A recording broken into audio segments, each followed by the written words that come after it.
డప్పు చప్పుడు. అదేవిధంగా సుప్రీంకోర్టు న్యాయమూర్తులకు కృతజ్ఞత సభ, అదేవిధంగా అమరులకు ఈ సుప్రీంకోర్టు తీర్పు అంకితం చేస్తూ ఈ సమావేశానికి సభాధ్యక్షత వహిస్తున్న పెద్దలు గౌరవనీయులు అన్న గుర్రాల శ్రీనివాస్ గారికి, ఈనాటి ఈ కార్యక్రమానికి ముఖ్య అతిథులుగా విచ్చేసినటువంటి మాదిగల ముద్దుబిడ్డ, నిరంతరం మాదిగ జాతి కోసం తన జీవితాన్ని అంకితం చేసి ఏదో ఒక రోజు నా జాతి విద్య వైద్య ఉపాధి పరంగా అభివృద్ధి చెందుతుందని చెప్పి తన ప్రాణాలు సైతం లెక్క చేయకుండా మాదిగ అభివృద్ధి కోసం, వర్గీకరణ కోసం పోరాటం చేస్తున్న మాదిగ టైగర్ అన్న మేడి పాపన్న గారికి, అదేవిధంగా వేదిక మీద ఉన్న పోలిట్ బ్యూరో సభ్యులు పెద్దలు కోట శంకర్ గారికి, అదేవిధంగా మంచాల యాదగిరన్న గారికి, అన్న గిల్వన్న గారికి, అదేవిధంగా కేదాసి మోహన్ అన్న గారికి, పోసానక్క గారికి, అదేవిధంగా అన్న యాదగిరన్న గారికి, జీ నరసింహన్న గారికి, మత జయన్న గారికి, అన్న ఉపకుల అన్న పేరు దశరథన్న గారికి, మహిళా జాతీయ అధ్యక్షురాలు రుక్కమ్మ గారికి, మహిళా నాయకురాలకు, మహిళా సమాఖ్య ప్రతి ఒక్కరికి, యువసేన నాయకులకు, ఎంఎస్ఎఫ్ నాయకులకు, ఈ కార్యక్రమానికి వివిధ జిల్లాల నుంచి ఎంతో వ్యయ ప్రయాసాల కోర్చి ఈ కార్యక్రమానికి హాజరైన నా జాతి రక్త బంధువులందరికీ ఉద్యమ జయభీములు తెలియజేస్తూ, మిత్రులారా, ఏబిసిడి వర్గీకరణ సాధన కోసం 30 సంవత్సరాలుగా మేడి పాపయ్య గారి నాయకత్వంలో అలుపెరుగని పోరాటం చేస్తున్న మన మాదిగ జాతికి అందరికీ శిరస్సు వంచి నమస్సులు తెలియజేస్తున్నా. అదేవిధంగా ఈ రోజు ఈ యొక్క సుప్రీంకోర్టు తీర్పు హర్షించదగ్గ విషయం. సుప్రీంకోర్టు తీర్పును మనం స్వాగతిస్తున్నాం. సుప్రీంకోర్టు తీర్పును మాదిగా మరి వీళ్ళకి అంకితం చేస్తూ రాష్ట్ర అధ్యక్షులు ఏదైతే నిర్ణయం తీసుకున్నారో మనమందరం దాన్ని కట్టుబడి సుప్రీంకోర్టు నిర్ణయాన్ని మాదిగా అమలులకు అంకితం చేస్తున్నాం. అదే విధంగా ఈ యొక్క సుప్రీంకోర్టు తీర్పు ఒకటే కాదు, సుప్రీంకోర్టు తీర్పును బేస్ చేసుకొని ఇప్పుడు ప్రస్తుతం జరుగుతున్న పార్లమెంటు సమావేశాల్లోనే ఎస్సీ వర్గీకరణ బిల్లు ప్రవేశపెట్టాలని చెప్పి మేము ప్రధానమంత్రి నరేంద్ర మోడీ గారిని డిమాండ్ చేస్తున్నాం. మిమ్మల్ని ఎవరయ్యా అడిగింది ఈబీసీ రిజర్వేషన్లు? ఎవరన్నా మీ ఈబీసీ రిజర్వేషన్లు కావాలని చెప్పి ఎవరన్నా ఉద్యమం చేసిండా? ఎవరైనా చచ్చిపోయిందా? ఎవరైనా రాష్ట్రోగోలు చేసిరా? మరి ఎవరిని అడిగిన ఈబీసీ పార్లమెంట్ లో బిల్లు పెట్టి అమలు చేసినావు.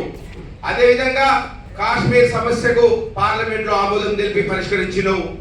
అయోధ్య లాంటి క్లిష్టమైన సమస్యలు, అదే విధంగా ఇతరత్ర ఏ సమస్యలున్నా అగ్రవర్ణాలకు వాళ్ళు ఉన్నది 5% అయితే 10% రిజర్వేషన్ నువ్వు ఎవరు అడగండి పార్లమెంట్ లో బిల్లు పాస్ చేసినావు. మరి మాదిగ ఉపకులాలు ఏం చేసిరని చెప్పి మేము ఈ సందర్భంగా ప్రశ్నిస్తున్నాం.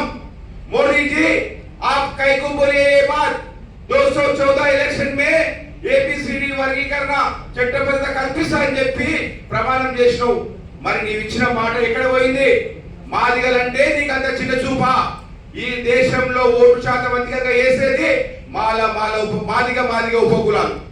ఈ మాదిగ ఉపకులాల సమస్యను 30 సంవత్సరాలుగా మేము పోరాటాలు చేస్తున్నా మళ్ళా ఈ రోజు ఏది చాట్ల తౌడు పోసి కుక్కలకు కొట్లాడ పెట్టినట్టు పెట్టాడు.